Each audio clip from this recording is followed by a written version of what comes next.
అడిగినారు. మేము చేసేది ఏంటంటే ఈ పెన్షన్కు ఎంతమంది అయితే అర్హత ఉండి పెన్షన్ రావట్లేదో మరి డిఆర్డిఏకు కలెక్టర్ గారికి ఉంటాం. ఆ సదరం సర్టిఫికెట్లు తీయటానికి మేము మీకు అందరికీ సహకరిస్తాము. సో మీరు ఎన్నోసార్లు తిరిగి ఉంటారు, ఇబ్బంది పడి ఉంటారు.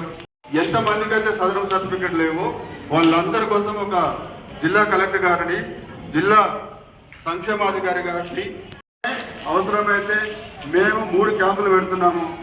సో ఆల్రెడీ ఆర్మూర్లో 6వ తారీఖు కంప్లీట్ చేసినాము. భోజనంలో ఇవాళ 9వ తారీఖు మేము నమోదు చేసుకుంటున్నాము. తప్పకుండా ఎవరు కూడా మీరు రిజిస్ట్రేషన్ చేసుకున్న ఫామ్ని మీతో తీసుకుపోకండి. అదే మాకు ఎవిడెన్స్. అందులో ఉన్న అవసరాలను బట్టే మిమ్మల్ని మేము పిలుచుకుంటూ ఉండి మరి ఇంటింటికి వెళ్ళి ప్రచారం చేస్తున్న సిబ్బంది కూడా ధన్యవాదాలు తెలియజేస్తున్నా. సో ఇక్కడ ఏంటంటే ప్రతి ఒక్కరు కూడా కొంత సహనం పాటించి రిజిస్ట్రేషన్ చేయించుకోండి. చాలా దూరం నుంచి వచ్చారు. మీ అందరికీ సమాచారం అందించిన ఐసిడిఎస్ బోధన వారికి ప్రత్యేకంగా ధన్యవాదాలు తెలియజేస్తున్నా.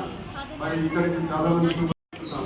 ఒకవేళ మేము ఇంటర్ రిజిస్ట్రేషన్ మా మీరే తీసుకెళ్ళిపోయినటువంటి దీంతో పాటు మిమ్మల్ని మీరు ఎట్లా కన్సల్ట్ చేయాల్సి వస్తుంది, చేయరాదు. కాబట్టి దయచేసి అందరూ కూడా ఈరోజు బోధన పట్టణంలో స్నేహ సొసైటీ ఫర్ రూరల్ రీకన్స్ట్రక్షన్ ఆధ్వర్యంలో వికలాంగుల బడిబాట కార్యక్రమాన్ని నిర్వహించడం జరిగింది.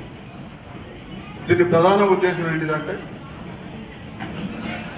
నార్మల్ పాఠశాలలో ఏ విధంగా అయితే బడిబాట కార్యక్రమాలు జరుగుతున్నాయో బడిబయట ఉన్న పిల్లలు నెవరెన్రోల్ పిల్లల్ని స్కూల్లో చేర్పించడం కోసం, అదేవిధంగా మరి దివ్యాంగులు కూడా చాలామంది పిల్లలు 18 సంవత్సరాల లోపు ఉన్న వాళ్ళు బడి బయటనే ఉంటున్నారు.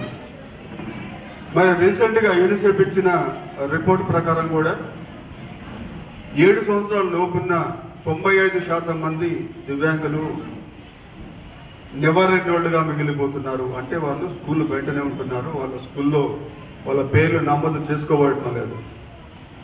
కాబట్టి అలాంటి వాళ్ళ కోసం అవగాహన చేయించడం కోసం, అదేవిధంగా ఎవరైనా పిల్లలు స్కూల్ ఏజ్ ఉండి వాళ్ళకి అన్ని ఎలిజిబిలిటీస్ అంటే అర్హతలు ఉన్నట్లయితే వాళ్ళని స్కూల్లో చేర్పించుకోవడానికి కూడా అవకాశం ఉంది.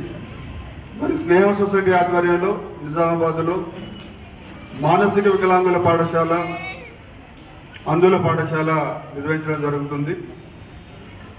ఈ 2 పాఠశాలలో మరి ఈరోజు వచ్చిన పిల్లల్ని చేర్చుకోవడం కోసము ఈ కార్యక్రమం ఏర్పాటు చేయడం జరిగింది.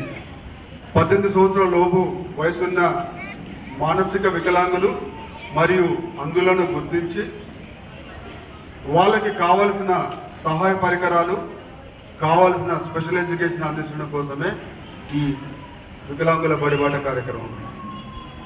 చాలామంది పేరెంట్స్లో కొన్ని అపోహలు కూడా ఉన్నాయి. మానసిక వికలాంగుల పిల్లల్ని స్కూల్లో చేర్పిస్తే వాళ్ళు ఏం చేస్తారులే అని. కానీ వాళ్ళకి ప్రాపర్గా శిక్షణ ఇచ్చినట్లయితే వాళ్ళు కూడా సమాజంలో యూజ్ఫుల్ సిటిజన్గా, రెస్పెక్టబుల్ సిటిజన్గా అవడానికి అవకాశం ఉంది. మరి మా పాఠశాలను ఉదాహరణగా తీసుకున్నట్లయితే మానసిక వికలాంగుల పాఠశాలలో 185 మంది పిల్లలు చదువుకుంటారు.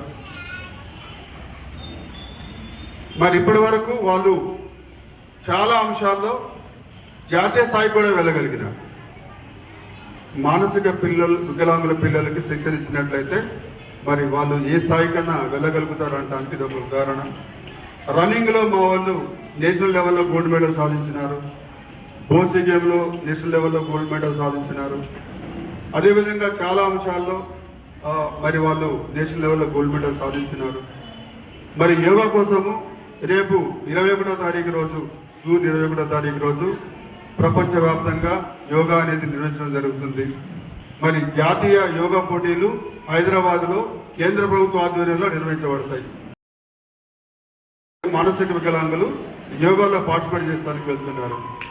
గతంలో కూడా దాదాపు 20 మంది పిల్లలు జాతీయ స్థాయిలో యోగాలో పాల్గొని లిమ్కా బుక్ ఆఫ్ రికార్డ్స్లో కూడా నమోదు చేయబడ్డారు. సో ఇవన్నీ కూడా పిల్లలకి శిక్షణ ఇస్తాయి. పిల్లల్ని ఇంట్లో పెట్టుకుంటే ఏమవుతుంది, సాధారణంగా పిల్లలు ఇప్పుడు మీకు ముద్దుగా అనిపిస్తారు చిన్నగున్నప్పుడు. వయసు పెరిగే కొద్దీ వాళ్ళలో బిహేవియర్ పరమైన సమస్యలు వస్తూ ఉంటాయి. ఒక పిల్లవాడు లీజర్ టయాన్ని ఎంతవరకు ఉపయోగించుకోగలుగుతాడు? దానికి ఒక లిమిట్ ఉంటుంది. 24 గంటలు లీజర్గా ఉండాలంటే వానికి చాలా ఇబ్బందులు ఉంటాయి, వాళ్ళలో ఉన్న బిహేవియర్ పరమైన సమస్యలు చాలా ఉంటాయి. కాబట్టి పిల్లల్ని స్కూల్లో పెడితే ఆ స్కూల్లో ఇచ్చే శిక్షణ వల్ల పిల్లల్లో బిహేవియర్ పరమైన మార్పులు వస్తాయి. పిల్లవాడు మీకు భారం కాకుండా రేపు మిమ్మల్ని పోషించే స్థాయికి ఎదగలుగుతాడు. మా మానసిక వికలాంగుల పాఠశాలలో చదువుకున్న చాలామంది మానసిక వికలాంగులు ఈరోజు చిన్న చిన్న ఉద్యోగాలు చేస్తూ కుటుంబాలను కూడా పోషిస్తున్నారు. సో ఆ స్థాయికి మానసిక వికలాంగులు ఎదగలుగుతారు. సో కాబట్టి మరి నేను ప్రతి ఒక్క పేరెంట్ని కోరేది ఏంటంటే మానసిక వికలాంగులు అని చిన్న చూపు చూడకుండా వాళ్ళని స్కూల్లో చేర్పించండి.